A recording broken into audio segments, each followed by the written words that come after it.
नमस्कार, आप देख रहे हैं स्वदेश न्यूज का खास प्रोग्राम जनता मांगे जवाब। मैं हूं आपके साथ राखी। जनता मांगे जवाब में आज बात मध्य प्रदेश के चुनावी रण की, बीजेपी कांग्रेस के बनते बिगड़ते सियासी समीकरण की, बात चुनावी मोर्चे पर तीसरे मोर्चे की, छोटे दलों का बड़े दलों के लिए बनती मुश्किलों की और टिकट न मिलने से नाराज नेताओं की बगावत की। जी हां, मध्य प्रदेश के विधानसभा चुनाव में जितनी तैयारी के साथ बीजेपी कांग्रेस मैदान में है, उतनी ही तैयारी के साथ मोर्चे पर तीसरा मोर्चा भी ताल ठोक रहा है। भाजपा कांग्रेस जैसे बड़े दलों के लिए चुनौती टिकट न मिलने से नाराज नेता भी बने हुए हैं, जो दोनों ही दलों का खेल बिगाड़ने के लिए मैदान में दंड पेल रहे हैं। इसके अलावा चुनाव में टिकट न मिलने से नाराजगी को लेकर नेताओं का इधर से उधर आने जाने का सिलसिला भी जारी है। मौजूदा सियासी रण के स्वार्थी नेताओं को दूसरी राजनीतिक पार्टियां भी तलाश रही हैं, टिकट दे रही हैं। इससे भाजपा और कांग्रेस की भी मुसीबत बढ़ती जा रही है। ऐसे में अब चर्चा है कि कहीं राजनीतिक दलों का ये खेल ये नेता न बिगाड़ दे। दरअसल पार्टियों से टिकट न मिलने से नाराज कांग्रेस भाजपा के जो नेता आयाराम गयाराम बने हैं, ऐसे पलटी मारों को सपा बसपा और आप हाथों हाथ ले रही है। तो वहीं जयस और गोंडवाना गणतंत्र पार्टी के साथ ही अन्य छोटे दल भी भाजपा कांग्रेस का खेल बिगाड़ने के लिए तैयार हैं। ऐसे में अब चुनावी बिसात पर सत्ता की राह बड़े दलों के लिए न सिर्फ मुश्किल हो रही है, बल्कि चुनौती भी बनती जा रही है। जनता मांगे जवाब में इसी मुद्दे पर करेंगे चर्चा, छोटे दल बड़ी मुश्किल।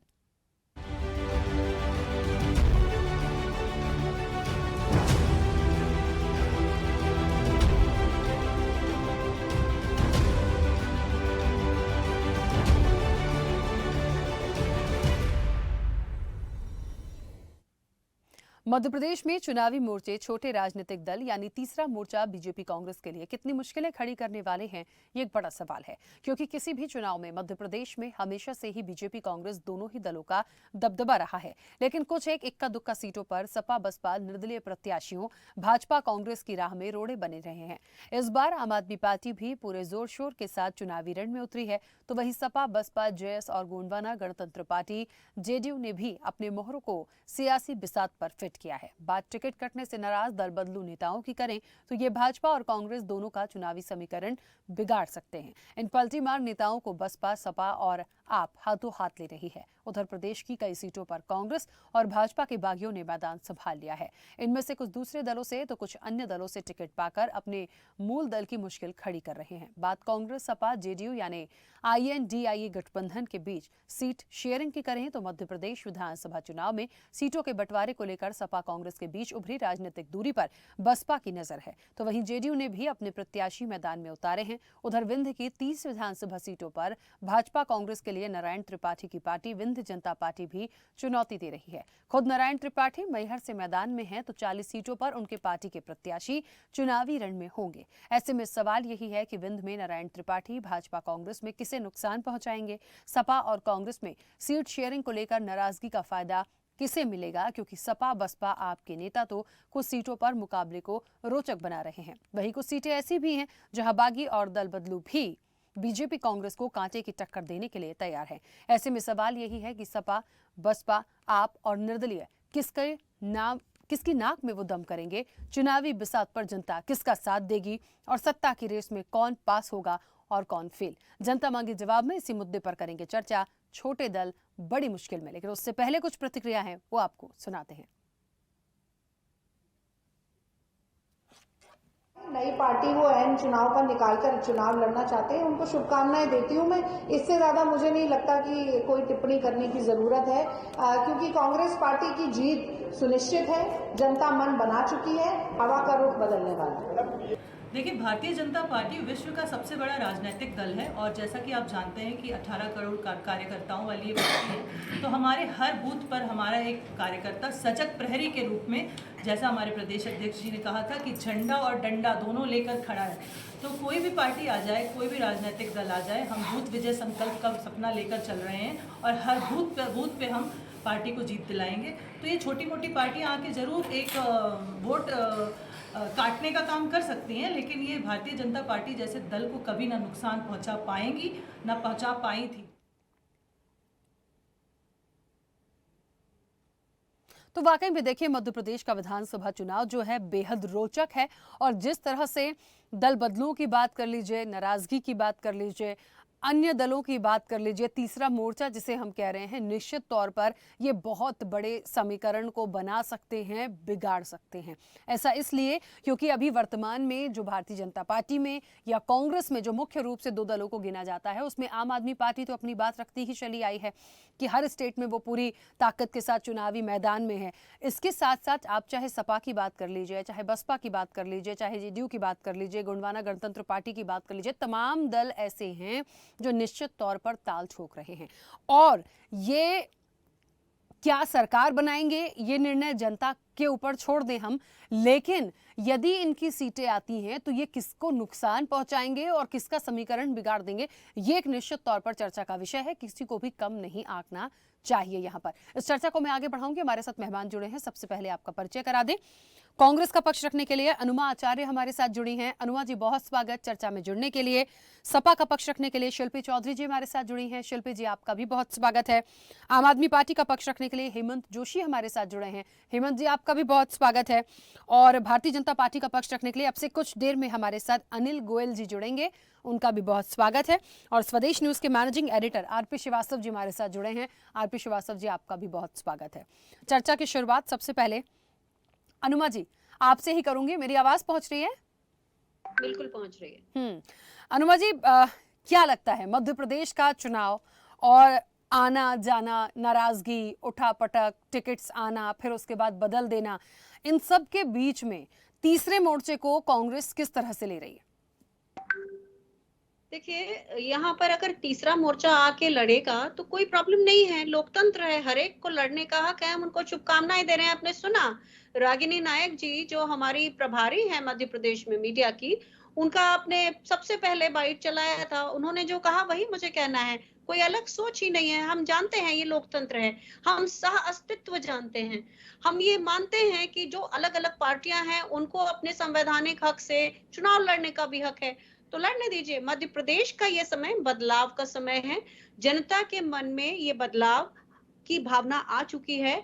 और इसलिए अगर आप ये कहती हैं, जो मैंने आपकी बातचीत के शुरू एक हिस्सा ये भी था कि आपने कहा कि लोग पार्टी छोड़ के जा रहे हैं या चुनाव के टिकट बदले जा रहे हैं। देखिए, ऐसा होता है कि सर्वे एक अपनी बात कहता है और हो सकता है कि कुछ जो हमको बाद में हमारे कार्यकर्ताओं से अगर पता चलता है तो हम चाहते हैं हमारे भी जिताऊ कैंडिडेट आए उसमें। और जो हमसे जिनको हमने टिकट बदला है उन लोगों ने भी बहुत ज्यादा ऐसी बगावत नहीं की है। एक आध दो केसेस हैं जिनके आप उदाहरण दे सकती हैं। लेकिन आप देखिए, जो बड़ी सीटें जिन जगहों पे ज्यादा हमको उम्मीद थी कि जहां से लोग कहेंगे कि नहीं ये तो गड़बड़ हो गया, वहां के जो प्रत्याशी उम्मीदवार थे पहले जिनका टिकट बदला गया, उन्होंने कोई बगावत नहीं की। उन्होंने अपना विरोध दर्शाया, फिर पार्टी से उनके अंदर में बात हुई। हमने अपने जो लोग नाराज थे उनकी नाराजगी दूर कर ली, वो हमारे साथ है और इकट्ठा होके तो ये बदलाव आएगा। और बाकी चुनाव कोई भी लड़े, इस बार भारतीय जनता पार्टी जा रही है और सबको चुनाव लड़ने का हक है। उन सभी को शुभकामनाएं। चलिए, ठीक है। अनुमा जी, आऊंगी आपके पास वापस। भारतीय जनता पार्टी से अनिल गोयल जी भी हमारे साथ जुड़ गए हैं। अनिल जी, बहुत स्वागत चर्चा में जुड़ने के लिए। और सवाल भी अगला आप ही से लूंगी क्योंकि मुख्य रूप से भारतीय जनता पार्टी और कांग्रेस को गिना जाता है। मैं ये नहीं कह रही हूँ कि दूसरे दल महत्वपूर्ण नहीं है, बहुत हैं, लेकिन मध्य प्रदेश की राजनीति में देखा जाए तो दो लोगों का नाम सबसे पहले आता है। भारतीय जनता पार्टी तीसरे मोर्चे को किस तरह से ले रही है? रांची जी, हम तो सिर्फ अपने चुनाव की बात करते हैं, अपनी तैयारियों की बात करते हैं। हमारे सामने कोई भी हो, चाहे तीसरा मोर्चा हो, चाहे कांग्रेस हो या कोई भी हो, हम तो सबको गंभीरता से लेकर के चुनाव लड़ते हैं। हमारा लक्ष्य है जनता की सेवा करना, हमारा लक्ष्य है मध्य प्रदेश को आगे बढ़ाना, हमारा लक्ष्य बीमारू मध्य प्रदेश को आज विकसित मध्य प्रदेश बनाया है, वो हमारी बीजेपी की सरकार ने बनाया है। और निश्चित तौर पर मध्य प्रदेश में और अधिक से अधिक विकास हो। हमारी सिर्फ चिंता है विकास किस तरीके से हो। हम किसी से भी अपनी लड़ाई नहीं मानते। हम मानते हैं लड़ाई है भ्रष्टाचार के खिलाफ, लड़ाई है परिवारवाद के खिलाफ, लड़ाई है माफियाओं के खिलाफ। उनके खिलाफ हम लड़ाई मानते हैं, हम इनके खिलाफ लड़ाई ही नहीं मानते हैं। और हम तो सिर्फ जनता की सेवा के लिए काम कर रहे हैं। हम इनके खिलाफ लड़ाई तो अनिल जी, माफिया, परिवारवाद और भ्रष्टाचार, ये कौन सी पार्टी के लिए कह रहे हैं आप? ये अब प्रैक्टिकल बात है कि जो पार्टी परिवारवाद से ग्रस्त है, जो पार्टी माफिया को सपोर्ट करती है, जो पार्टी इनके गठबंधन में शामिल है। अब आप एक बात देखिए, जो इंडी गठबंधन है इसके अंदर जितनी भी पार्टियां शामिल है, खुद कांग्रेस सहित ये परिवारवाद को बढ़ावा देने वाली पार्टियां हैं, ये भ्रष्टाचार को बढ़ावा देने वाली पार्टियां हैं, ये एक दूसरे पर भ्रष्टाचार के आरोप लगाती हैं, एक दूसरे के खिलाफ चुनाव लड़ती हैं, एक दूसरे के साथ होने का दावा भरती हैं। मतलब इनकी कथनी और करनी में जमीन आसमान का अंतर है। मतलब तो अनिल हमारी जी, लड़ाई चाहे मैं जेडीयू की बात करूं, सपा की बात करूं, आम आदमी पार्टी की बात करूं, ये कोई नहीं है, बीजेपी के सामने कोई वर्चस्व नहीं है इन पार्टियों का, इन दलों का। नहीं, मैं कुछ और बात करूं, आप इनके वर्चस्व की बात करें, हमारी जो लड़ाई है वो इनसे नहीं है, हमारी लड़ाई है भ्रष्टाचारियों के खिलाफ, हमारी लड़ाई है परिवारवाद के खिलाफ, हमारी लड़ाई है मतलब माफिया के आपकी खिलाफ। लड़ाई सीधे तौर पे कांग्रेस के साथ है, आप ऐसे ही कहना चाह रहे हैं? आप इसको कुछ भी लगाएं। अरे तो सर, जो कैसी बात कर भ्रष्टाचार- रहे हैं अनिल जी? प्राची जी, नाम तो कौन, मतलब कौन? आपने कहा इंडी प्राची जी, गठबंधन में प्राची है, जी, परिवारवाद को बढ़ावा प्राची दे रहे जी, हैं, प्राची भ्रष्टाचार जी, का प्राची आरोप जी। लगाते हैं, तीसरे मोर्चे को आप- गिन नहीं रहे हैं, तो फिर कौन?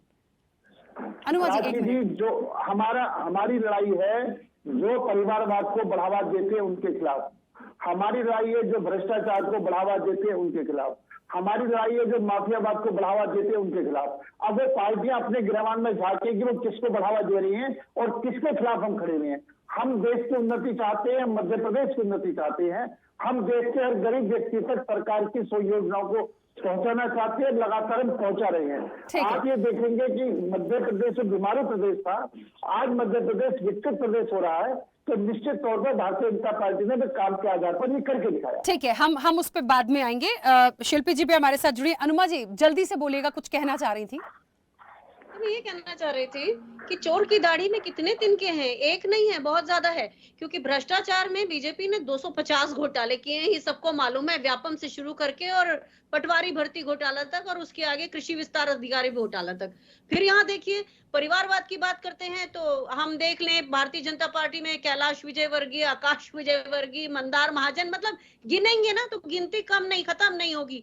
ये अपनी बात कर रहे थे, इनके लिए योजना यानी घोषणा होता है, और ये जो रटा हुआ सिलेबस लेके आते हैं इसमें कुछ नया नहीं है। इसलिए जनता ने ये मन बना लिया है कि इस अहंकार का, क्योंकि लोकतंत्र इस तरह के अहंकारों को बिल्कुल हवा नहीं देता, और इस अहंकार को लोकतंत्र ही खत्म करेगा। और ये अभी देखेंगे, और ये बीमार प्रदेश की बात कर रहे हैं राखी जी, आज यहाँ पर मध्य प्रदेश कुपोषण में टॉप पर है, महिलाओं पर अत्याचार में टॉप पर है, दलितों पर अत्याचार में टॉप पर है। सबने देखा है यहाँ पर दलितों के चेहरे पर भारतीय जनता पार्टी के नेता पेशाब कर देते हैं, आदिवासियों के साथ जैसा व्यवहार करते हैं ये लोग, सबने देखा है। तो इसलिए इन सब यातनाओं से निजात देने के लिए और भारतीय जनता पार्टी की इन्हीं अहंकार भरे झूठे भाषणों से निजात पाने के लिए इस बार प्रदेश की जनता वोट देगी, और एक फोकस बना के वोट देगी, और इस बार यहाँ परिवर्तन जरूर होगा। चलिए देखेंगे, आने वाले समय में जनता का ये निर्णय होगा। शिल्पी जी, मैं समाजवादी पार्टी के नजरिए से पूछूं तो निश्चित तौर पर आपका भी अधिकार है कहने का कि समाजवादी पार्टी का अपना वर्चस्व होगा। ठीक है, सीटें होंगी, टिकट्स होंगे, तमाम चीजें हैं, इलेक्शन देखिए होगा, लेकिन तीसरे मोर्चे के रूप में मैं कैसे और कहां गिनूं और क्या मानती हैं? नहीं, आप देखिए, जो प्रवक्ता आप कांग्रेस ने कहा, बिल्कुल उसी तरीके से आप गिनिए कि हमने जो मांग करी है कि हमने इनिशियली 23 सीटों पर अपने कैंडिडेट उतारने की बात करी थी, 9, और फाइनली अब 6 पर हम उतार रहे हैं। तो अभी भी हो सकता है कि इसमें ये कैंडिडेट बढ़े, क्योंकि हम भी देख रहे हैं कि लड़ाई बहुत घनी है, मतलब बहुत गहन लड़ाई है, और लड़नी क्यों है? क्योंकि देखिए, पिछड़ा, दलित और अल्पसंख्यक इस देश में 10 सालों में जितना ज्यादा उनका उत्पीड़न हुआ, बावजूद ये कहना कि अरे हम प्रचंड बहुमत से आते हैं। आप देखिए कि दलितों के चेहरे पर एक बार नहीं 2-2 बार पेशाब करी गई, इसी मध्य प्रदेश में की गई। परिवारवाद की बातें करते हैं, वो ताना देते हैं अगर विभिन्न पार्टियों को, तो मैं उनको कह दूं कि पंकज सिंह कौन है? राजनाथ सिंह जी के बेटे हैं। पंकजा मुंडे कौन है, जिन्होंने पंजीरी घोटाला किया था? घोटालों की भी बात कर रहे थे तो उनका नाम भी, पंकजा मुंडे का नाम आता है पंजीरी घोटाले में। अनुराग ठाकुर कौन है? पूछिए जरा कि ये क्या संघ से नहीं आते, ये भारतीय जनता पार्टी से नहीं आते? घोटालों की बात अब हर साल कहते थे कि हम 2 करोड़ रोजगार देंगे। तो समाजवादी पार्टी इस देश में बेरोजगारी, महंगाई, पिछड़े, दलित और अल्पसंख्यकों के जो अत्याचार जिन पर बढ़े हैं, महिलाओं पर जो अत्याचार बढ़े हैं, हम उन मुद्दों को लेकर जाएंगे जनता के बीच में और हम मजबूती से लड़ाई अपनी लड़ेंगे, क्योंकि हमें भी हर प्रदेश में हम अपनी दस्तक दे चुके हैं। और ऐसा नहीं कि मध्य प्रदेश हमारे लिए नया है, बहुत हम ज्यादा सीट्स पर ना हो, फिर भी हमने एक सम्मानजनक स्थिति बनाए रखी है मध्य प्रदेश में भी। आप कह रहे थे कि माफियाओं की पार्टी, तो इनसे पूछिए कि अब मुख्तार अंसारी का लड़का अब्बास अंसारी किसमें है, किस पार्टी में है? ब्रजभूषण शरण सिंह किस पार्टी में है? इतने बड़े बड़े उनके ऊपर आरोप लगे, ये दूसरी पार्टियों पर इतनी बड़ी बड़ी बातें कैसे कह देते हैं? हाँ, क्योंकि सत्ता का इतना नशा है इनके ऊपर कि ईडी सीबीआई इन्होंने अपने गुलाम बना रखे हैं। ये कोई भी नेता अगर इनके खिलाफ कोई बात करता है, तुरंत उसके ऊपर या तो बुलडोजर उसके घरों पर चलने लगता है या फिर छापे पड़ने लगते हैं। तो ऐसे में दूसरों को चोर कहना तो बहुत आसान है भारतीय जनता पार्टी के प्रवक्ता और नेताओं द्वारा, लेकिन जनता सब कुछ देख रही है। जनता देख रही है कि आप क्या कर रहे हैं। युवाओं की उम्र निकल गई है, उनके पास नौकरियां नहीं है, बेरोजगारी इतनी ज्यादा बढ़ गई है। तो समाजवादी पार्टी बहुत मजबूती से जितनी भी सीटों पर लड़ाई लड़ेगी, हमें लगता है कि जनता इनको जवाब देगी, क्योंकि तीसरे मोर्चे के रूप में हम लड़ रहे हैं और हम सभी की लड़ाई सिर्फ भारतीय जनता पार्टी की तानाशाही के खिलाफ। ठीक है, बिल्कुल। हेमंत जी, आम आदमी पार्टी तो है ही शुरू से लगातार जिस तरीके से मध्य प्रदेश में देखने को भी मिल रहा है, और सबसे पहले तीसरे मोर्चे में यदि बात आई तो आम आदमी पार्टी ने बड़ी मजबूती के साथ अपने प्रचार से लेके तमाम चीज़ों को लेके अरविंद केजरीवाल का ना बहुत सारी बातें हुई हैं और बहुत सारे मुद्दों को क्लियर करके जो जनता के साथ वो चुनावी मैदान में है। लेकिन एक बात बड़ी महत्वपूर्ण है, हमेशा ये कहा जाता है कि मध्य प्रदेश में यदि देखा जाए तो मुख्य रूप से दो दलों की चर्चा होती है, कांग्रेस और बीजेपी। लेकिन इस बार लगभग सभी लोग ताल ठोक रहे हैं। वो कितनी भी सीटों पर हैं, सबका अपना अपना एक क्राइटेरिया बना हुआ है, लेकिन उन सीटों पे भी बड़े मंथन के साथ है। उसमें से यदि जिस एक उद्देश्य के साथ हैं उतनी सीटें निकाल लेंगे तो निश्चित तौर पर ये गड़बड़ तो होना ही है। एक तरफ बहुमत होता जाता नहीं दिखता। आम आदमी पार्टी की जिस तरह से तैयारी है, क्या लगता है कितनी एक जगह मध्य प्रदेश में बना पाएगी? देखिए, जैसे हमने पंजाब में और दिल्ली में कांग्रेस को हराया और एमसीडी में बीजेपी को हराया, हम अब आज की तारीख में राष्ट्रीय पार्टी है तो हमको विस्तार करने का अधिकार है। हम मध्य प्रदेश में पूरी दमदारिता से लड़ेंगे और हमें तो जनता ही जिताएगी। जनता को मूलभूत सुविधाओं से वंचित रखा गया। भ्रष्टाचार की बात कर रहे थे बीजेपी के प्रवक्ता, तुमने 18 साल में भ्रष्टाचार कहा। आप भी बोल रहे थे कि हमने विकास करेंगे। अरे अभी तक विकास क्यों नहीं किया आपने? 18 साल में सिर्फ भ्रष्टाचार किया है। पोषण आहार घोटाला खुद मुख्यमंत्री के डिपार्टमेंट में ही होता है। और कितने ही पटवारी घोटाला देख लो, ई टेंडरिंग घोटाला देख लो, डंपर घोटाला देख लो, वेपम घोटाला देख लो, घोटालों की लिस्ट है। तो इन्होंने 18 साल में घोटाला किया, विकास नहीं किया। इस बार जनता आम आदमी पार्टी को जिताने जा रही है, क्योंकि हम शिक्षा, स्वास्थ्य, महिला सुरक्षा पे बात करते हैं। मध्य प्रदेश में महिला सुरक्षा की क्या हालत है? अत्याचार, महिला अत्याचार में नंबर 1 है। तो ये 18 साल में इन्होंने पूरे प्रदेश का बेड़ा गर्क कर दिया। इसलिए मध्य प्रदेश की जनता आम आदमी पार्टी को विकल्प के रूप में चुनने जा रही है। चलिए, अच्छा, मैं एक सीटों के आकलन की बात करूं तो निश्चित तौर पर पूरी ताकत के साथ आपकी तो उम्मीदवार मैदान में है। कितनी सीटें, एक अंदाजा, अमूमन बड़ा मुश्किल होगा ये सवाल मुझे पता है, फिर भी कितनी सीटें आम आदमी पार्टी की आएंगी? देखिए, हम दमदारिता से लड़ेंगे और हम एक मतलब एक ऐसी पार्टी रखेंगे जिसके बगैर दूसरी पार्टियों का काम नहीं चलेगा। अच्छा, मतलब अभी से आपकी पूरी तैयारी है कि बहुमत ना भी जाए लेकिन खेल बिगाड़ने के लिए तैयार है, इतनी तैयारी से चल रहे हैं। खेल नहीं बिगाड़ना है, हमें तो जनता ने जिताया है हमेशा। हम तो जनता के लिए, पंजाब जैसी जगह में भी हमने जीता है। एमसीडी में भी बीजेपी का जो सालों का भ्रष्टाचार था उसको दूर करने के लिए बीजेपी ने जीता है। तो हम तो जीतने के लिए जा रहे हैं, हम खेल नहीं बिगाड़ रहे हैं, हम हमारा खेल बनाने जा रहे हैं। चलिए, ठीक है, लेकिन आपने अभी कहा ना कि अब कोई ऐसी स्थिति में होंगे कि हमारे बिना दूसरे का काम नहीं चलेगा, तो फिर बात तो वही हो गई ना कि अब समर्थन किसको करेंगे। ये तो एक क्वेश्चन मार्क जैसा है, ये उस समय पे हम देखेंगे। प्रदेश की जनता हमें विकल्प के रूप में ले रही है और हमारी सरकार बनाने जा रही है। चलिए, ठीक है, आने वाले समय में देखते हैं आरपी श्रीवास्तव जी कितना महत्वपूर्ण होगा ये तीसरा मोर्चा। भले ही कुछ कुछ सीटों पर, कम सीटों पर है, लेकिन यदि खेल गए तो कितना बड़ा एक समीकरण देखने को मिलेगा। देखिए राखी जी, 2-3 चुनाव के तरफ आपका ध्यान मैं चाहूँगा। एक तो ये है कि पिछला जो चुनाव था बड़ी कांटे की टक्कर थी और लगभग 2 दर्जन सीटों पर ये हालत थी कि 1000, 1500, 500, 200, 100 इन मतों से हार जीत का फैसला हुआ। जहाँ तक तीसरे मोर्चे का सवाल है, ये विभिन्न दल जो भी लड़ रहे हैं, जिसमें गोंडवाना है, सपा है, बसपा है, सपा बसपा ये पहले से भी भले जीत न दर्ज कर पाए ज़्यादा, लेकिन ये भी एक पहले चुनाव में भी ये काफ़ी नुकसान पहुंचाते रहे, खास करके विंध्य में, आपका चंबल में और इन सारी जगहों पर इनका जो है, इनके प्रत्याशी काफ़ी मत लेकर के सामने आते थे और वहाँ पर खेल बिगाड़ने का काम कर देते थे। वहाँ से जीत के भी आए हुए हैं, तो ऐसा नहीं है कि एकदम से इनको खारिज किया जा सकता। मेरा सिर्फ कहना इस मामले में है कि जो भी दल हैं, अब जैसे विंध्य में विंध्य विकास पार्टी है, अब नारायण त्रिपाठी जो भाजपा में थे, अब वो चुनावी ताल ठोक रहे हैं 30 जगहों पर, 40 जगहों पर जो विंध्य से रिलेटेड है, विंध्य के क्षेत्र के जो सीटें आती हैं उन पर।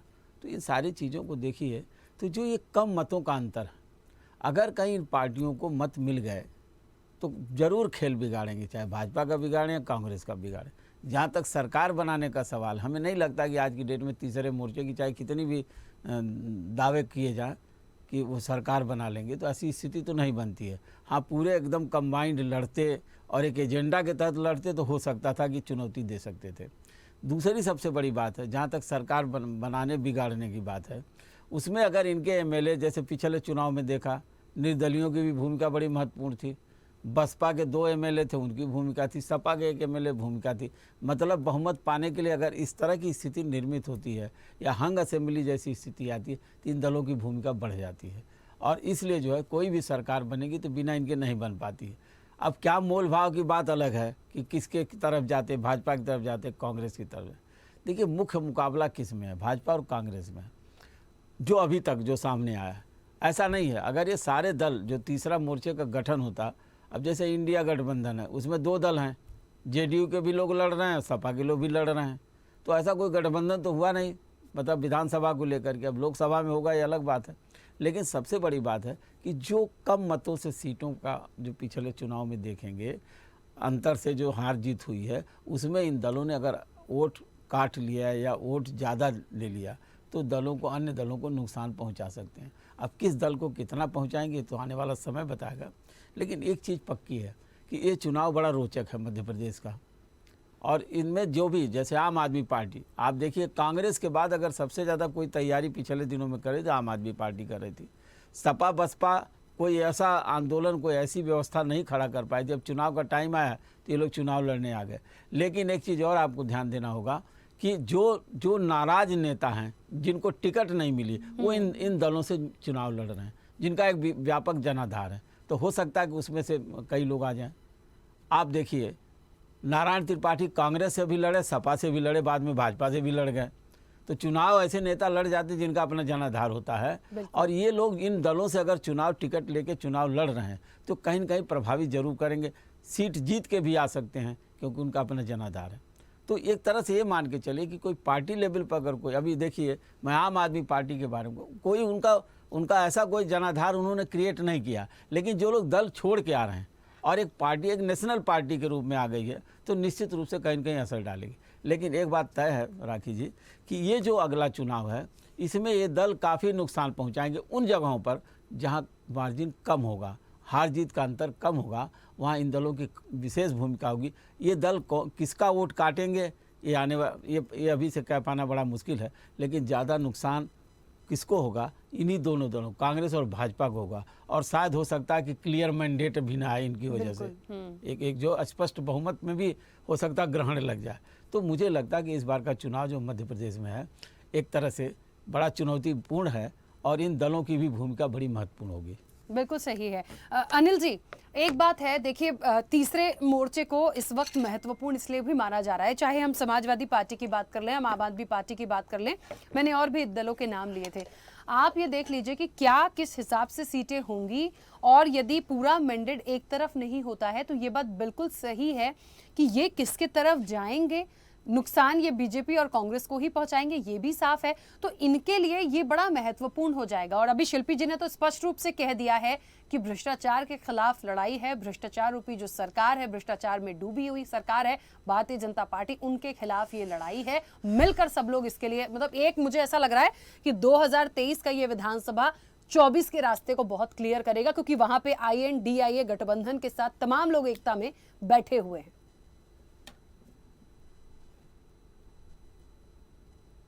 मैं सिर्फ एक बात बड़ा स्पष्ट कहना चाहता हूं कि इनकी कथनी और करनी में जमीन आसमान का अंतर है।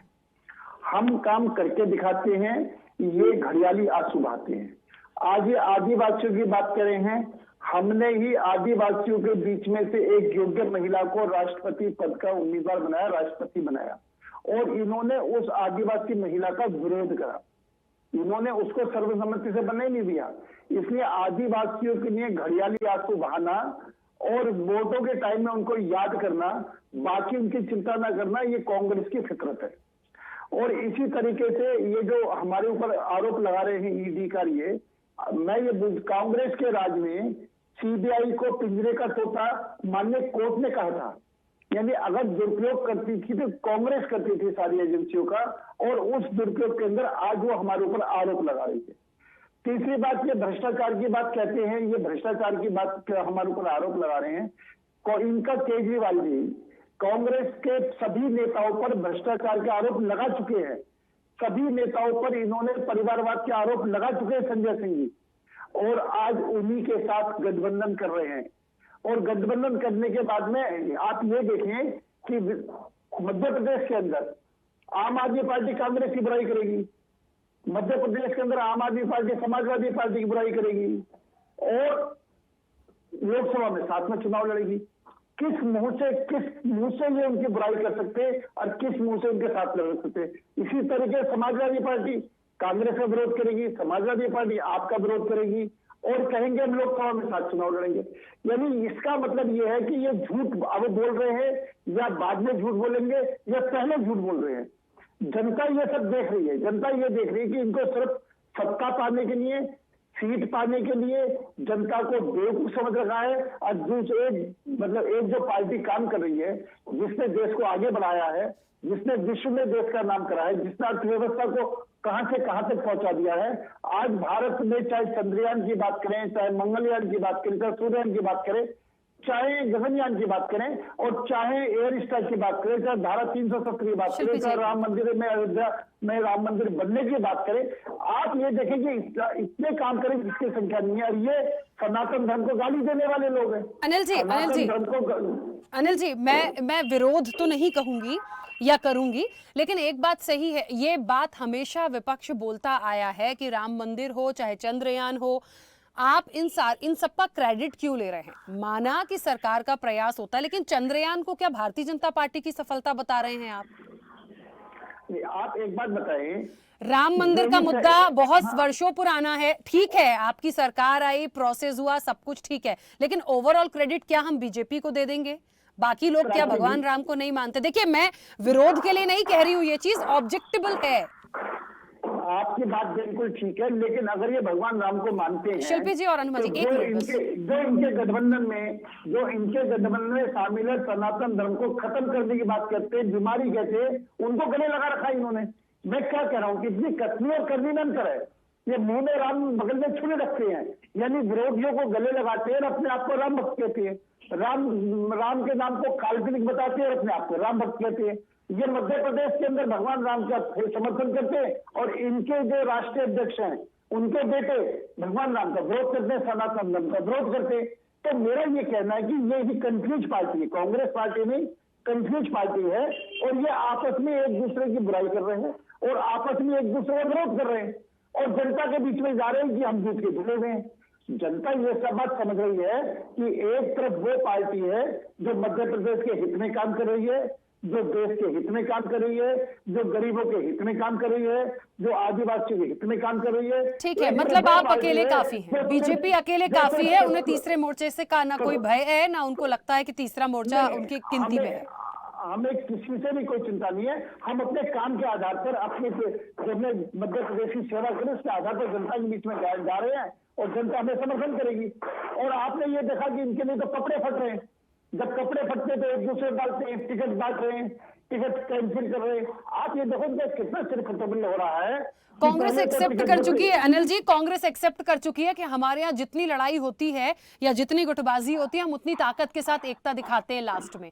ये कांग्रेस खुद एक्सेप्ट कर चुकी है, तो उन्हें कोई फर्क ही नहीं पड़ता इस बात का। नहीं प्राची जी, जब तो कांग्रेस को धीरे धीरे खत्म हो रही है पूरे हिंदुस्तान से। आप एक बात ये भी तो देखें ना, जो आज आम आदमी पार्टी सत्ता में कांग्रेस से सत्ता छीनी दिल्ली में, आम आदमी पार्टी ने कांग्रेस से सत्ता छीनी पंजाब में, अगर ये उतने मजबूत नहीं लड़ रहे तो क्यों सत्ता आम आदमी पार्टी कब्जे में आती? तो निश्चित तौर पर ये तो धीरे धीरे सत्ता छोड़ रहे हैं। हाँ, ये जरूर है। अनिल जी, अभी बुराई कर रहे थे आम आदमी पार्टी की, अब कांग्रेस की बात आई तो थोड़ी सी तारीफ होगी। चलिए मैं वापस आती हूँ, दो मेहमान बहुत देर से कुछ कहना चाह रहे हैं। ठीक है, मैं आती हूँ। अनिल जी वापस आती हूँ। पहले शिल्पी जी, हाँ अनुमा जी बस 1 मिनट, वो बहुत देर से क्योंकि वो कर रही है पहले से। शिल्पी जी हाँ बोलिए। देखिए, मैं अनिल जी से 2-3 बातें पूछना चाह रही हूँ। इन्होंने कहा कि भाई लोग झूठ बोल रहे हैं, इन्होंने कांग्रेस को कहा हालांकि, तो मैं इनसे पूछना चाह रही हूँ कि पिछले 10 सालों में केंद्र सरकार ने कितनी नौकरियां दी। मैं केंद्र की ही बात कर रही हूँ, क्योंकि फिर ये कह देंगे कि ये मध्य प्रदेश की बात, तो मध्य प्रदेश के आंकड़े भी इसमें जोड़ के हमको बताएं। दूसरी बात, इन्होंने कहा कि इन्होंने आदिवासियों का बड़ा सम्मान बढ़ाया, एक आदिवासी महिला को राष्ट्रपति के पद पर आसीन कराया। तो मुझे ये बताएं कि उसी हमारी महामहिम राष्ट्रपति महोदया ने आदिवासियों के साथ जो दुर्व्यवहार हुआ उस पर क्या कभी कोई टिप्पणी, कोई अपनी बात कही, कोई विरोध किया, किसी कार्रवाई का समर्थन किया? कुछ नहीं। कपड़े फाड़ने की बात आप कह रहे हैं, हो सकता है इन्होंने कांग्रेस पार्टी की तरफ इशारा किया हो, मुझे वहां का इंटरनल मैटर नहीं पता, लेकिन इनके ही सरकार के कार्यकाल में उत्तर प्रदेश में समाजवादी पार्टी की नेताओं का, महिलाओं का नामांकन के समय 1 बार नहीं 2-2 बार कपड़े फाड़े गए, वो भी भारतीय जनता पार्टी के गुंडों द्वारा। नेताओं नहीं, मैं तो इनको गुंडा कहती हूँ। तो ये लोग किस तरीके की बातें करते हैं भाई? ये बातें का आप कौन सी करना चाहते हैं? और आप देखिए इनके पूरे वक्तव्य में धर्म धर्म धर्म और सिर धर्म। आपसे पहले क्या इस देश में धर्म नहीं था? ये सनातन धर्म इस देश में आज से नहीं सदियों से है, लेकिन भारतीय जनता पार्टी सनातन धर्म की ठेकेदार क्यों बन रही है? भगवान राम का मंदिर आपने नहीं बनवाया महोदय, इस गलतफहमी में न रहिए। या फिर आप ये कहना चाहते हैं कि सुप्रीम कोर्ट आपके गोद में बैठा है? सुप्रीम कोर्ट के निर्णय से भगवान राम के मंदिर की संस्तुति हुई है, और उन्होंने यहाँ तक स्पष्ट किया है कि भावनाओं के आधार पे, बहुमत की भावनाओं के आधार पर हम ये निर्णय दे रहे हैं कि भगवान राम का मंदिर बने। और देखिए उसी धर्म में ये कह रहे हैं विरोधियों को पालते हैं। किसको विरोधी कह रहे हैं आप? इस देश के नागरिक हैं वो लोग। और इसी सुप्रीम कोर्ट के फैसले पर देश के उस तबके ने एक बार भी उंगली नहीं उठाई। उन्होंने कहा कि भगवान राम इस देश की आत्मा है और हम सुप्रीम कोर्ट के निर्णय का स्वागत करते हैं। तो भारतीय जनता पार्टी इस तरीके की बातें करती क्यों है? क्योंकि इनके पास कुछ नहीं बचा, विदेशों में डंका बज रहा है, ऐसा इन्होंने कहा था। रुके, एक फाइनल और बहुत बड़ा सवाल है, इसका जवाब जरूर लेके दीजिए जल्दी से शिल्पी जी। हाँ। तो 9 सैनिकों को फांसी की सजा सुनाई है। कतर जो भारत का मित्र राष्ट्र हुआ करता था, आज वो 9 सैनिकों की हत्या का उनको फांसी की सजा दे चुका है, और हो सकता है कि कल या परसों तक उनको फांसी दे दी जाए। तो विदेश नीति पर भारतीय जनता पार्टी की सरकार, हमारे माननीय प्रधानमंत्री महोदय क्या कर रहे हैं कि हमारे इस देश के वो लोग जिनको गैलेंट्री अवार्ड मिला था, जिनको सर्विस मेडल मिले थे, विदेश नीति के लिए उनको मेडल मिले थे, कैप्टन तिवारी, उन तक को फांसी देने की ऑर्डर निकल चुकी है। क्या कर रही है भारतीय जनता पार्टी? ठीक है अनुमा जी। हमें ठीक है शिल्पी जी, आती हूँ वापस। अनुमा जी देखिए, जो भारतीय जनता पार्टी के प्रवक्ता होते हैं वो भूल जाते हैं कि कल ही हमने एक उनका घोटाला उजागर किया है, जिसमें पूरे मध्य प्रदेश की जनता को, कम से कम 45 लाख लोगों को 1 किलोवाट से 2 किलोवाट की रेंज में बिना पूछे कर दिया विद्युत विभाग ने। और करोड़ों का घोटाला है वो, क्योंकि लोगों ने कहा था उनका बिजली का बिल ज्यादा आ रहा है। तो शिवराज जी वहां जाके कह आए नौगांव में कि हम आपका ये कम करेंगे, लेकिन आदेश में लिखा है स्थगित किया जाता है, यानी कि डेफर किया जाता है। तो इतना बड़ा घोटाला तो कल ही किया है, मतलब चुनाव चलते हुए इनके घोटाले आ रहे हैं। ये बोल रहे थे कि हमने आदिवासी को महिला राष्ट्रपति बनाया। देखिए, उन महिला राष्ट्रपति ने जब हमारे मणिपुर में 2 आदिवासी महिलाओं को निर्वस्त्र परेड कराई गई थी, वो चुप बैठी थी। अभी 6 अक्टूबर को जब सेनाओं का दुरुपयोग करने के लिए सेल्फी पॉइंट बनाने के लिए कहा था, तो महामहिम हमारी सुप्रीम कमांडर होती हैं, वो चुप बैठी थी। जो अभी हमारी बहन ने बताया कि जो हमारे नौसेना के 8 अधिकारी, और पहले से आज से 7 साल पहले से कुलभूषण जाधव जी जो पाकिस्तान की जेल में बंद हैं, और अब ये कतर वालों को तो इनको मौत की सजा सुना दी गई है। हमारे विदेश मंत्री को चीन से डर लगता है, कहते हैं बहुत बड़ी अर्थव्यवस्था है, ये कहते हैं हम हर चीज में आ गए। भाई हंगर इंडेक्स में हम नीचे आ गए, डेमोक्रेसी इंडेक्स में हम नीचे आ गए, प्रति व्यक्ति आय में हम 128वें नंबर पर नीचे आ गए, हम पत्रकारिता के इंडेक्स में हम नीचे आ गए, फ्री प्रेस के इंडेक्स में, हर चीज में हम नीचे आए हैं। केवल एक चीज में ऊपर गए हैं, चीन के साथ व्यापार में बहुत ऊपर गए, क्योंकि हमारे विदेश मंत्री डरपोक है, प्रधानमंत्री डरपोक है, इसलिए 2000 किलोमीटर चीन हमारी सीमा के अंदर आके बैठा है। तो अब विदेश मंत्रालय का एक ही काम हो गया है, जिस भी देश में जाते हैं प्रधानमंत्री उसके पहले जाके लॉबिंग करते हैं, मांगते हैं अपने देश का प्लीज राष्ट्रीय सम्मान दे दो, जिससे हम लोगों को वहां बताएं कि हमें बहुत ज्यादा हमारे प्रधानमंत्री सब जगह फेमस है। बिल्कुल फेमस नहीं है। तो कपड़े फाड़ने की बात करते हैं ना, भूपेंद्र यादव जी का याद दिला दूं, 3 दिन पहले कपड़े फटे हैं उनके भी और उनके गार्ड के भी, और गन निकालने की नौबत आ गई थी। तो हर समय सत्ता में होते हुए भी जब आप दूसरों की तरफ उंगली उठाते हैं, पूरे भाषण में कुछ भी नहीं कहा बीजेपी के प्रवक्ता ने कि हमारी सरकार की ये नीति का ये रिपोर्ट कार्ड है। कोई रिपोर्ट कार्ड नहीं इनके पास। ये योजना यानी कि घोषणा कर देते, 26,000 घोषणाएं कर दी, किसी भी घोषणा किस मुकम्मल इंजाम पे पहुंची इनको नहीं मालूम है, और बाद में हर संस्था का राजनीतिकरण करना।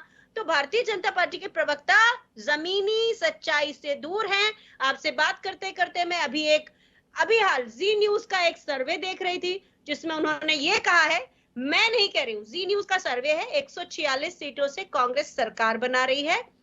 और मेरा ये मानना है कि भारतीय जनता पार्टी के इस अहंकार से, इन झूठों से, इस तरह के जो लोगों के साथ ये दुर्व्यवहार करते हैं, इस सब से जनता तंग आ गई है। यहाँ ग्वालियर में जहां बैठ के मैं आपसे डिबेट कर रही हूँ, यहाँ पे कॉलेजेस 11-11 साल से छात्रवृत्ति उठा रहे हैं, लेकिन कॉलेज ही गायब है, जमीन पर कॉलेज नहीं है।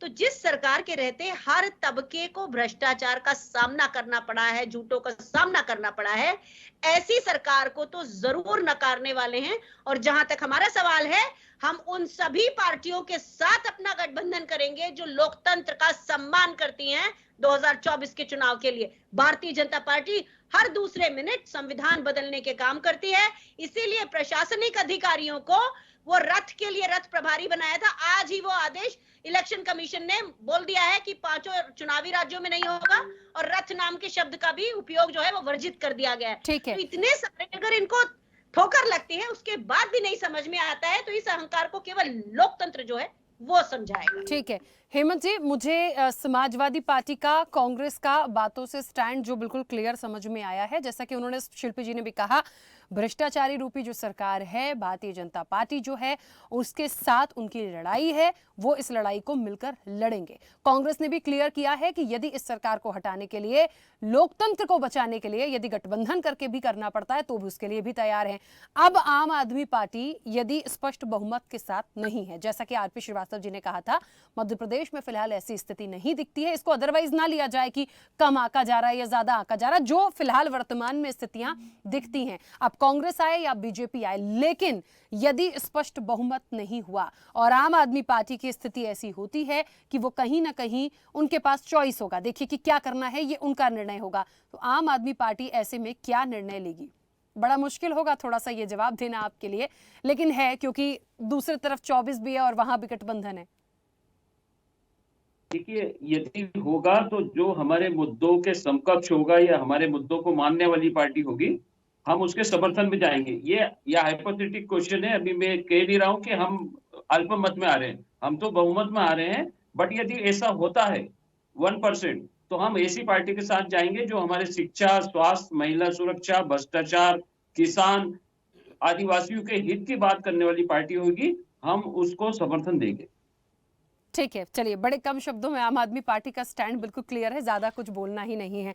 आरपी श्रीवास्तव जी, सभी लोगों की प्रतिक्रिया बहुत सारे मुद्दों के साथ सुन के मुझे ऐसा लग रहा है कि बीजेपी साफ कह रही है कि उसकी लड़ाई किसी से नहीं है, उनकी लड़ाई भ्रष्टाचार से है, परिवारवाद से है। तो अब ये किसके लिए कह रहे हैं, मैं और आप बहुत बेहतर समझते हैं, पैनलिस्ट भी समझ रहे होंगे। तो उनके लिए तीसरा मोर्चा कुछ भी नहीं है, बाकी लोगों के लिए तीसरा मोर्चा है इंपॉर्टेंट, और इसलिए क्योंकि वो खुद तीसरे मोर्चे के रूप में हैं। जिस तरह से कांग्रेस ने एक्सेप्ट किया कि हाँ तीसरा मोर्चा है, उन्हें अधिकार है, और निश्चित तौर पर यदि ऐसी सरकार को हटाना है तो हम कहते हैं ना कि साथ में जाने के लिए, गठबंधन के लिए भी तैयार हैं। तो फिर क्या माने, बीजेपी का क्या है, अहंकार है, या बीजेपी कुछ और सोच के चल रही है? नहीं, देखिए राखी जी, जैसा उन्होंने कहा बीजेपी प्रवक्ता ने कि हमारी लड़ाई किसी से नहीं है, तो उनकी एक लड़ाई है, क्योंकि हम ये चुनाव लड़ने जा रहे हैं, विधानसभा का चुनाव है, तो उनकी लड़ाई लोकतंत्र से है। भाई आप सत्ता में आने के लिए आपको तो मत चाहिए, तो उनको तो लड़ना जनता से पड़ेगा, पार्टी से नहीं लड़ना पड़ेगा। और कोई भी पार्टी एक दूसरे से लड़ती नहीं है, बल्कि जनता ही तय करती है कि किस पार्टी की सरकार बने, किसकी नहीं बने। तो अगर ये बात वो कह रहे हैं कि उनको किसी से लड़ाई नहीं है, तो उनसे जनता उनको समझेगी कि उनकी लड़ाई है कि नहीं है, या उनका समर्थन कर रही कि नहीं कर रही होगी तो 18 साल से सरकार में है और 5 साल रहेंगे। तो ये तो कह देना कि इस तरह से हमें लगता है, और किसी के अस्तित्व को हम नकार नहीं सकते, चाहे कोई भी दल हो। आखिर उन्होंने कहीं, जैसे मान लीजिए समाजवादी पार्टी, उसके अस्तित्व को आप कैसे नकार सकते हैं? उत्तर प्रदेश में तो आपके सामने मुख्य विपक्षी दल है। आप आम आदमी पार्टी को कैसे नकार सकते हैं? जो उन्होंने कहा ना कि कांग्रेस को उन्होंने रिप्लेस किया, लेकिन आपको एमसीडी के चुनाव में आपको भी रिप्लेस कर दिया। तो ये सब कह देने से नहीं होता है। चुनाव है, हर दल अपना अपना जो है मुद्दा लेकर के चुनाव में उतरते हैं, लड़ते हैं। हाँ, ये बात ज़रूर है कि मध्य प्रदेश में अभी तक 2 दलीय व्यवस्था रही है, कांग्रेस भाजपा, कभी कांग्रेस कभी भाजपा। अभी कुछ सालों से जो है भाजपा लगातार है। पिछली बार हालांकि बाई डिफ़ॉल्ट ही मान लेते हैं हम कि सरकार नहीं बन पाई थी इनकी, लेकिन बाद में इन्होंने गलती सुधार लिया, 20 लोगों को इकट्ठा कर लिया और सरकार 3.5 साल चलाए। तो ये मेरा इस तरह से कह देना और गैर जिम्मेदाराना बात है कि उनका किसी से ये नहीं है। अगर ऐसा नहीं होता तो लोग चुनाव में आमने सामने आते नहीं। और दूसरी बात है, किसको कहाँ बहुमत मिलेगा, हो सकता है कि किसी को ज़्यादा मिले, किसी को कम मिले। लेकिन पिछले चुनाव का अगर देखिए सिनेरियो, तो वहाँ कांग्रेस तो चुनाव सरकार बना चुकी थी। अब इसको दूसरे तरीके से आप देखने की कोशिश करिए। ये जो दल है जिन पर हम आज चर्चा कर रहे हैं, जो ये छोटे छोटे दल कहिए, इसमें छोटा दल तो कोई नहीं है। कुछ को छोड़ दीजिए, आम आदमी पार्टी को छोटा दल नहीं बोलते, राष्ट्रीय पार्टी है। समाजवादी पार्टी को भी उत्तर प्रदेश जैसे प्रदेश की एक बड़ी पार्टी है, तो हम इनको छोटा दल न कहें। यहाँ ये कहें कि यहाँ इन्होंने कोई ऐसा जो है रणनीति ऐसी तैयार नहीं की कि विकल्प के रूप में पूरी तौर पर आ जाए। अगर ये प्रयास करते हो सकता आ सकते थे, लेकिन ऐसा कुछ नहीं है। तो तब ये स्थिति बनती है। जहाँ तक चुनाव में आप देखिए, अगर कहीं न कहीं 8-10 सीटें 12 सीटें इन दलों के पास आ गई, तो निश्चित रूप से जो है जो तराजू होगा कहीं न कहीं जब झुकेगा, तो ये उसको बैलेंस करने का काम करेंगे। और जब सरकार बनाने का समय आएगा तो इनकी भूमिका होगी। पिछली बार देखा नहीं, कितने निर्दलीय विधायकों ने भी अपना जो है एक तरह से जो है वर्चस्व बता दिया, बिना उनके सरकार नहीं बन रही थी तो उन्होंने भी काफ़ी खेल किया। तो ये सब सारी चीज़ें होंगी। हमें लगता है कि अगर भारतीय जनता पार्टी ने बहुत अच्छा काम किया है इन सालों में, तो हो सकता है जनता उनके समर्थन में हो। और जहाँ तक कांग्रेस का सवाल है कि वो बोलते हैं कि हमारे को पूरा समर्थन है, इस सरकार के खिलाफ मैंडेट होगा, ये जो आने वाला समय बताएगा। लेकिन सच्ची बात है, ये जो छोटे छोटे दल हैं, जिसे हम छोटे दल की, हालांकि छोटे नहीं हैं, हमारी नज़र में छोटे दल नहीं होते हैं, लेकिन ये मुश्किल ज़रूर खड़ी करेंगे उन सीटों पर जहाँ पर हार जीत का अंतर बहुत कम होगा। अगर इन्होंने कुछ वोट वहाँ से ज़्यादा ले लिए तो किसी न किसी दल को नुकसान जरूर पहुँचाएंगे जो जीत रहा होगा। और ये स्थिति कमोबेश इस चुनाव में ज़रूर होगी। और राखी जी, बड़ा रोचक मुकाबला होगा जहां पर कि इन दलों की भूमिका बड़ी महत्वपूर्ण हो जाएगी। बिल्कुल। और देखिए, ये महत्वपूर्ण है, समाजवादी पार्टी हो, आम आदमी पार्टी हो, जेडीयू हो, तो जेडीयू भी मध्य प्रदेश में, अभी हम 2-3 दिन पहले एक चर्चा में थे, वो तो कह रहे हैं हमारे 40 उम्मीदवार हैं, कम ज्यादा हो सकते हैं, लेकिन हम हैं। तो ये आप कैंडिडेट के हिसाब से कब कौन सी चीज कहाँ आएगी, कौन सी सीट आ जाए और एंड मोमेंट पे ऐसी जरूरत ना पड़े, हो सकता है। अनिल जी, मान लीजिए मैं अभी कोई ऐसी भविष्यवाणी नहीं कर सकती, मुझे लगता है कोई भी नहीं कर पाएगा कि इस चुनाव में जो नतीजे होंगे वो क्या होंगे, वो तो मैं 3 दिसंबर को ही पता चलेगा। लेकिन एक बात बिल्कुल सही है, जिस हिसाब से मुद्दे हैं विधानसभा चुनाव 2023, इसका जो भी एक सार निकलेगा, जो नतीजा निकलेगा, वो 24 में बड़ा महत्वपूर्ण होगा। क्योंकि आप देख लीजिए, छत्तीसगढ़ है, राजस्थान है, हम इनको ना भूलें, और यहाँ से बहुत चीजें जो हैं वो क्लियर होंगी। तो मध्य प्रदेश, राजस्थान, छत्तीसगढ़, इन चीजों को भी हम लेकर चलें तो आगे की चीजें क्लियर होती दिखती हैं। अब छोटे दल, बिल्कुल सही बात है, छोटे दल हम नहीं बोल सकते सबको, क्योंकि आम आदमी पार्टी का अपना अलग वर्चस्व है, दूसरे स्टेट्स में सरकार है, समाजवादी पार्टी उत्तर प्रदेश में अभी भी मुख्य विपक्षी दल, तो निश्चित तौर पर ये है।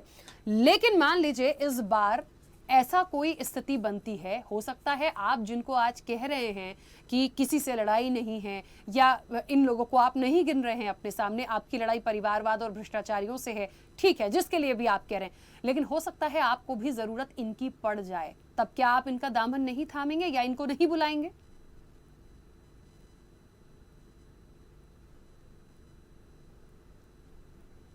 अनिल जी, मेरी आवाज पहुंच रही है? बिल्कुल आ रही है। मेरी आवाज आ रही है? नहीं, हाँ आ रही है, बोलिए सर। बंधन है तो मानो सपोज करो कि नंबर एक तो हम पूर्ण रूप से अपनी सरकार बना रहे हैं, बीजेपी में मध्य प्रदेश की सरकार, मध्य प्रदेश में बीजेपी की सरकार आ रही है, इसमें कोई किंतु परंतु नहीं है।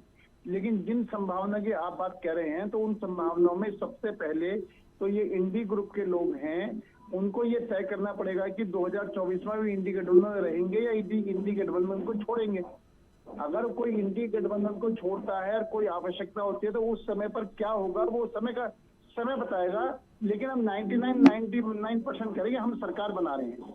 एक बात। दूसरी बात, बड़ा हम स्पष्ट कह रहे हैं कि मेरे वो प्रवक्ता थी शिल्पी जी, कौन सी पार्टी से थी मैं ये नहीं समझ पा रहा, लेकिन उन्होंने कही हम बार-बार समाजवादी पार्टी से हैं, समाजवादी पार्टी से शिल्पी जी। वो कहते हैं बार-बार कि हम धर्म को बीच में लेके आते हैं। आप ये बताओ, सनातन धर्म को जो गाली दिए इनके इंडी गठबंधन के ग्रुप ने ही दिए ना।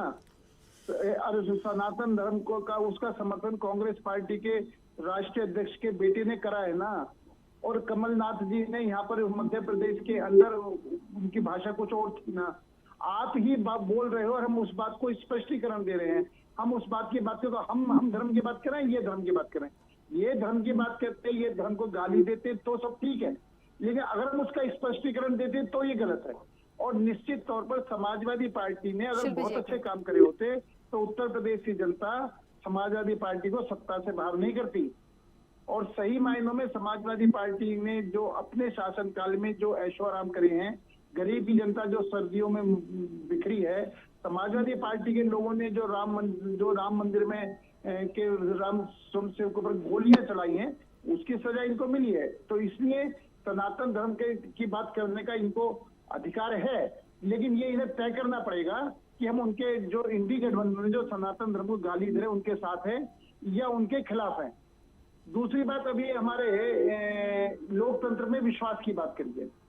जो कांग्रेस लोकतंत्र में विश्वास की बात करती है, 1975 में याद दिलाना चाहता हूँ, जब माननीय कोर्ट ने जब ये कहा था कि इंदिराजीत का चुनाव अवैध है, आपको इस्तीफा देना चाहिए, रातों रात में इमरजेंसी लगा करके मुलायम सिंह यादव को जेल में जो है इसी आम कांग्रेस ने डाला है।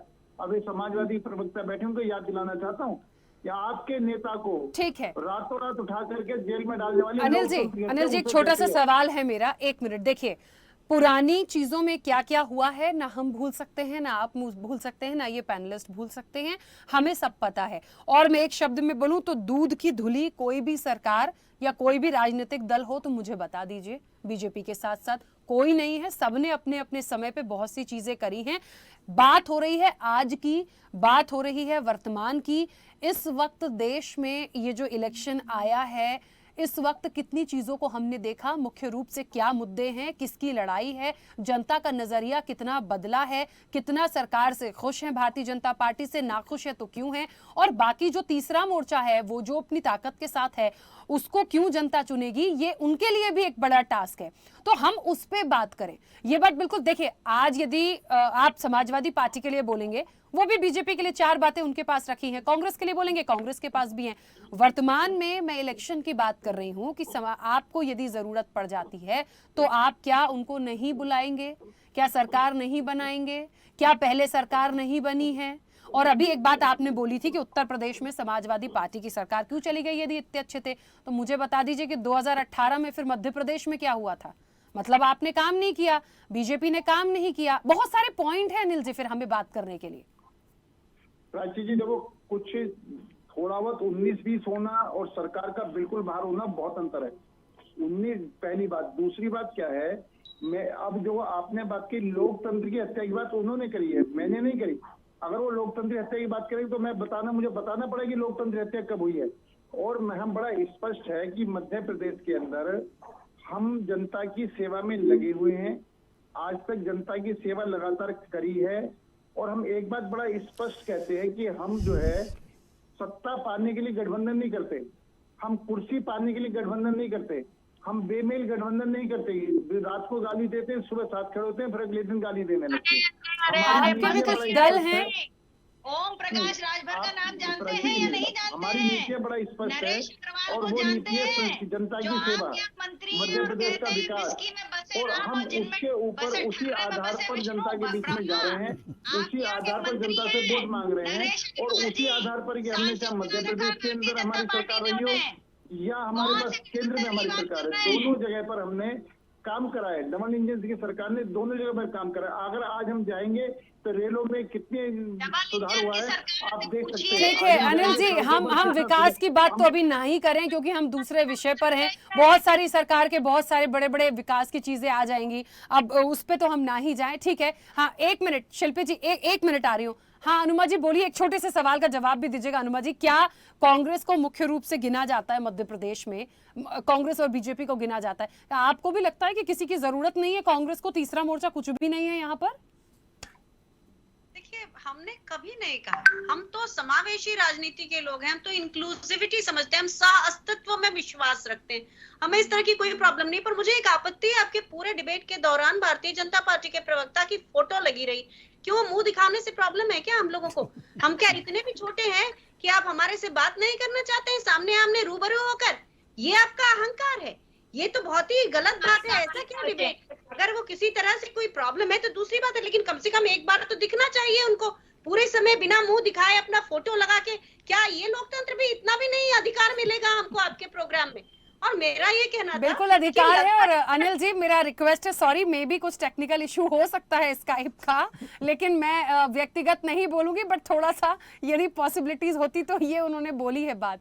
ठीक है अनुमा जी कंटिन्यू। मेरा ये कहना है कि मन के हारे हार है, मन के जीते जीत। इस बार भारतीय जनता पार्टी अपने आप में हार चुकी है। यहाँ पर बड़े बड़े नेता उतारे गए हैं, उसका कारण क्या है? क्योंकि भारतीय जनता पार्टी को पहले ही डर लग रहा था, कार्यकर्ता काम नहीं कर रहे थे। अमित शाह जी आके गए, ठीक है अनिल जी 1 मिनट अनुमा जी को बोलने दीजिए। कार्यकर्ता काम कर नहीं रहे थे तो इसलिए बड़े बड़े मंत्रियों को उतार दिया। वो मंत्री जो कहते हैं कि जी मैं तो यहाँ पर हवाई यात्रा करके 8 जनसभाएं करने वाला था, मुझे अब घर घर जाना पड़ेगा। आप देखिए तो लोकतंत्र में होते हुए इतना अहंकार कहां से आता है? और फिर शिवराज जी तो चेहरा ही नहीं है जिन्होंने इतने सारे दिनों तक शासन किया। 18 साल पर्याप्त समय होता है जिसमें कोई सरकार उसको करने का पूरा मौका मिलता है, लेकिन यहाँ पर क्या बढ़ा है? कुपोषण बढ़ा है। 29,000 स्कूल बंद हो गए हैं, 6-8 हजार स्कूलों में पानी नहीं है, उतने में बिजली नहीं है, कई 67,000 स्कूलों में एक टीचर है। तो भारतीय जनता पार्टी के राज में जनता को क्या मिल रहा है? इतनी महंगाई, यहाँ पे पेट्रोल उतना ही महंगा है जो बाकी लोगों को दिल्ली में थोड़ा सस्ता हुआ, यहाँ तो 109-110 रुपए अभी भी मिलता है पेट्रोल। तो जिस राज्य में कोई विकास नहीं हुआ, सड़कें देखो तो टूटती जा रही हैं, गौशाला देखो तो उनकी हालत ऐसे है कि गायें जो है वो उनको कुपोषण हो गया है। गाय, इंसान को भी कुपोषण हो रहा है, गायों को तो कुपोषण होना ही है। तो यहाँ जिस तरह का एक रावण राज चला है मध्य प्रदेश में, और उसके बाद बीजेपी के लोगों को अपने ही लोगों पर भरोसा नहीं है। मोहन भागवत जी कह चुके हैं कि मोदी जी के चेहरे पर अब चुनाव नहीं लड़ा जा सकता, लेकिन फिर वही हो रहा है कि यहाँ के लोकल नेताओं को नकार कर भारतीय जनता पार्टी प्रधानमंत्री को बार बार ला रही है। इतने बार आ चुके हैं, 9 बार तो आ ही चुके हैं, अभी भी आएंगे वो। कुल मिला के ये साफ दिख रहा है कि भारतीय जनता पार्टी के खुद के किए हुए कर्म उनके सामने आएंगे। जनता को इस समय विकास चाहिए, और विकास का अर्थ वो नहीं है जो ये लफ्जाजियों में करते हैं, सबका साथ बोलकर और किसी का भी साथ नहीं और सबका विनाश कर रहे हैं। तो इस समय जो भी यहाँ के मतदाता हैं, खासतौर पे युवा, खासतौर पे महिलाएं, इन सब ने तय कर लिया है कि बीजेपी के इस जंगल राज से उनको मुक्ति चाहिए, और माफिया राज भी इन्हीं का है। क्योंकि पूरी नर्मदा की रेत से 200 डंपर रोज निकलते हैं। और मैंने पदयात्रा की थी बुधनी के एरिया में, जो मुख्यमंत्री जी का एरिया है, 2021 में। तब पूरी सड़क बनने की तुरंत बाद खराब हो जाती थी क्योंकि वो माफिया राज था। यहाँ ग्वालियर के पास देख लीजिए तो एक अधिकारी की हत्या कर दी गई थी ट्रैक्टर चढ़ाकर। बहुत दिनों पुरानी बात नहीं है, पूरे मध्य प्रदेश को याद है। तो जिस राज्य में केवल गुंडा राज बढ़ा है, केवल अव्यवस्था बढ़ी है, सारी जो स्वास्थ्य संस्थाएं हैं उनके हालात खराब है, प्राइवेट स्कूलों में लोग भेज रहे हैं क्योंकि सरकारी स्कूलों के हालात खराब हैं, ऐसे में भारतीय जनता पार्टी का जाना ही इस लोकतंत्र को पसंद आएगा। ठीक है। और मेरा यही कहना है कि भारतीय जनता पार्टी के लोग अपने अहंकार के खुद शिकार होंगे। चलिए ठीक है, और इसी के साथ समय भी हो गया है। मुझे लगता है ये विषय बड़ा है, लेकिन समय की सीमा है। आप सभी का बहुत शुक्रिया इस चर्चा में जुड़ने के लिए। तो छोटे दल बड़ी मुश्किल, देखिए कुछ दलों को तो बिल्कुल नहीं कहेंगे, क्योंकि ये पूरी ताकत के साथ चुनावी मैदान में है। बीजेपी, इसका अहंकार कह लीजिए या बीजेपी का कॉन्फिडेंस कह लीजिए, उन्हें किसी की जरूरत नहीं है। उनकी लड़ाई लोकतंत्र से है। जनता ठीक है जवाब दे देगी, लेकिन बाकी लोगों को लगता है कि महत्वपूर्ण है, क्योंकि शायद उनको अभी से उम्मीद लग रही है कि हो सकता है इनकी जरूरत पड़ जाए। ये देखेंगे आने वाले समय में क्या होता है। जनता मांगे जवाब में इतना ही। बने रहिए स्वदेश न्यूज के साथ, सबसे पहले देश। ऐसे ही वीडियोस के लिए लाइक करें, शेयर करें, फॉलो करें। YouTube पर जाकर सब्सक्राइब कर बेल आइकन दबाना ना भूलें, और ताजा अपडेट्स के लिए स्वदेशलाइव.com पर जरूर जाएं।